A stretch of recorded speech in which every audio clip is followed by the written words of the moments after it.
Hey everyone, thanks for clicking. This is Rocky and I hope all is well. So from the Deadpool trailer, we know we're going to be seeing a ton of characters, which could get a bit confusing for some people. Just as a primer, I wanted to do kind of a breakdown of the characters we've seen in the trailer so far, and give some ideas about how they might be used in the movie.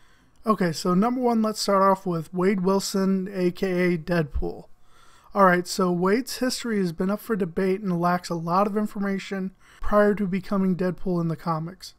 When he was a child, his mother died of cancer, and his military father was very abusive. These events combined into making Wade a very twisted and rebellious child. He served in the military for a short time, which was reflected in X-Men Origins Wolverine. But remember, thanks to Days of Future Past, that movie never happened. After the military, Wade fell into the mercenary life as his desire to kill really served no other purpose. In the comics, he did maintain at least his own version of a sense of honor, as he would only take jobs where he thought the person actually deserved to die. I doubt we're going to get much of his background in the movie, as it seems they are going to pick up while he is a mercenary already. In the movie, Wade does develop cancer like his comic counterpart, and he is invited to some secret program. In the comics, it was a version or an offshoot of the Weapon X program. Not sure if they're going to mention Weapon X in the actual movie, as we don't know if that's technically going to exist based on what happened in Days of Future Past. Now he's invited into the program with the promise that they will be able to cure his cancer. Now this does end up working, but only for a short time, and after killing a team member, Wade is sent to the hospice, which is where the failed weapons go. During his time there, he is basically tortured and killed. Upon dying, he is visited by Death, who actually becomes a bit obsessed with him. However, his regen kicks in, and he earns the name Deadpool. I think the events at hospice will just be lumped into Weapon X and treated as one place. Also, while I hope they show the death angle, I highly doubt they will. From this point on, Deadpool puts on the costume and once again picks up the merc life, though I think at least partially he's going to be going for revenge against this Weapon X program. Deadpool has shown up in almost every Marvel title, so with his movies we have huge potential for crossovers. Alright, the next character, Vanessa Carlyle, also known as Copycat. Not too much is known about Vanessa's background other than she was born a mutant and at a young age fell into prostitution. She ended up meeting and falling for Wade Wilson and became very attached to him. She was shocked when he suddenly broke up with her, as he secretly did not want her to see him die from cancer. She ended up becoming a mercenary as well, and at one point was actually experimented on by Weapon X. They actually enhanced her abilities to copy someone faster, but this did cost her some memory and some other physical issues that came up with the copying. She wasn't able to hold a form as long and things like that. Her power allows her to completely copy another person or animal, and this includes any powers the person might have. No idea if she's actually going to have abilities in the movie, but it does appear she may end up getting captured and experimented on, as we can see a woman that looks like her in the background of a fight between Ajax and Deadpool.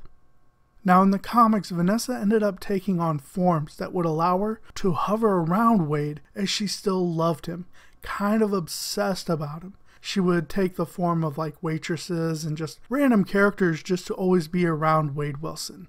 I get the feeling in the movie they're going to push their relationship a bit more, which I think could be alright as long as they don't get too heavy-handed with it. Next on the list is Jackhammer, aka Weasel. So Weasel's history is a bit interesting in the comics, as Deadpool directly affected his past, which in turn influenced his future. Weasel went to the same high school as Peter Parker and was trying for an internship with Norman Osborn.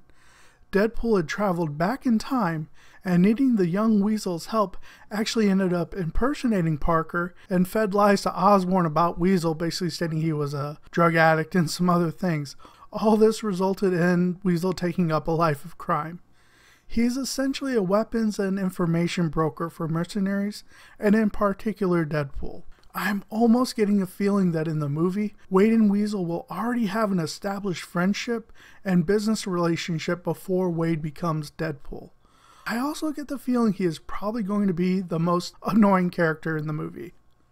Alright, so now for kind of a fun one. Althea, aka Blind Owl. Blind Owl is another one of those characters that has almost no official history.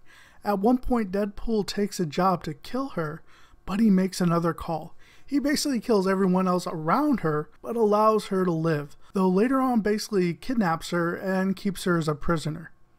Eventually they come to an understanding and actually have a pretty strong, albeit twisted friendship, which they seem to be portraying well in the movie, at least by how the trailer went.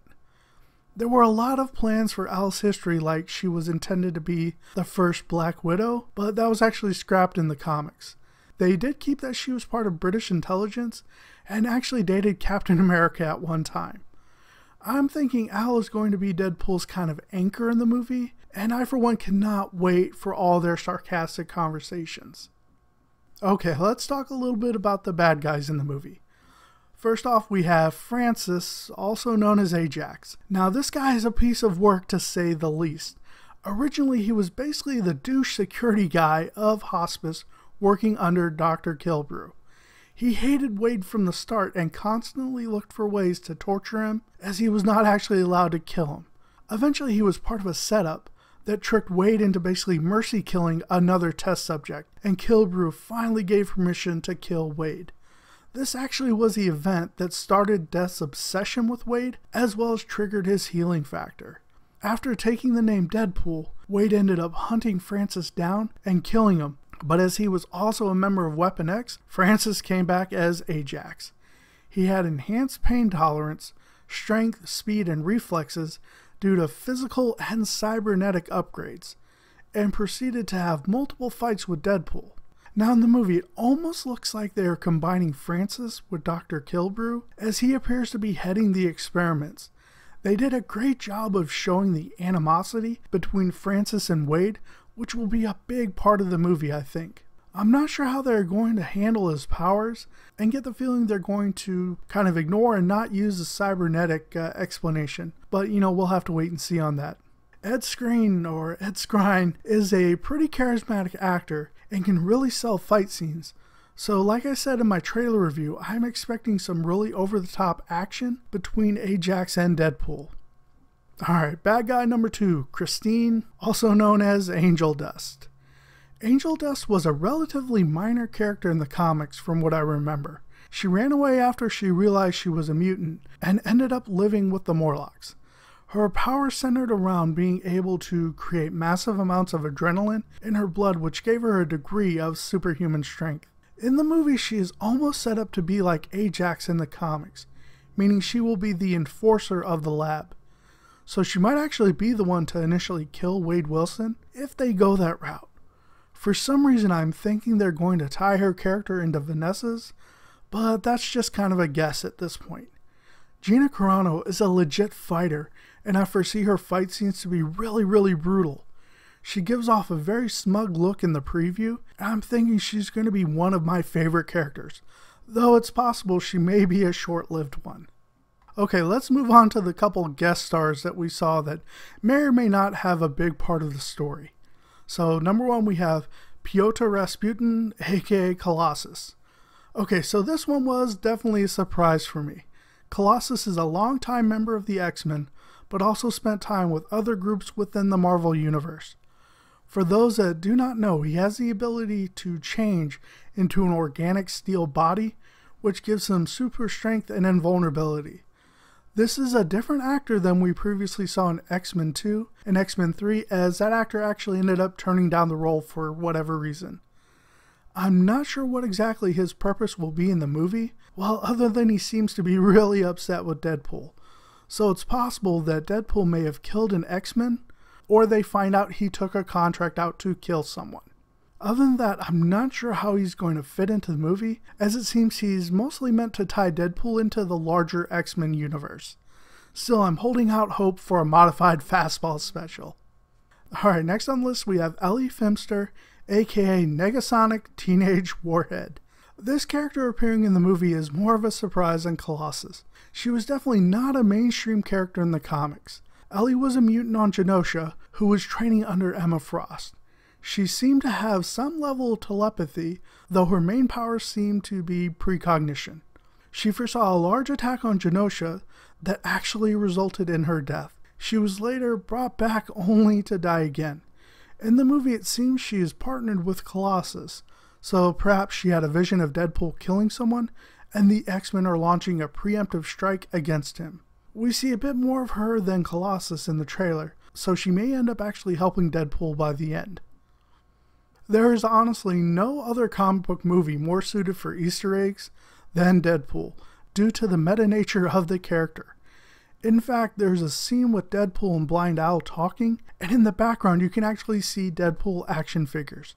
So I fully expect to see things like movie posters for other comic book titles, character images, and names, possibly even background cameos of other characters. So watch for references to X-Men, Cable, Gambit, Bob, Agent of Hydra, and pretty much any other character you can think of. So like I said, just wanted to give a brief description of some of these characters that we've seen in the trailer, but there could always be more characters, and in some ways, that has me the most excited about the movie.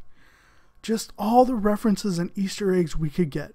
They do appear to be making some changes to these characters from the comics, and that's fine as long as it makes the story stronger. Which, from what I've seen so far, I think we have a great movie on our hands. Alright guys, like I said, just wanted to give you a little bit more information, a little backstory on some of these characters. Go and let me know down on the comments below what character you're most excited to see in the Deadpool movie, or what Easter egg you would love to see. If you've enjoyed the video, go ahead and pound that like button, and why not subscribe to my channel, that way you can receive an alert when I post my next video. To subscribe to my channel if you're on your computer, go and click that red subscribe button on the screen, or if you're on your mobile device, there's a subscribe button down in the description below, right by the title of the video, as well as I will provide a direct link for subscribing as well.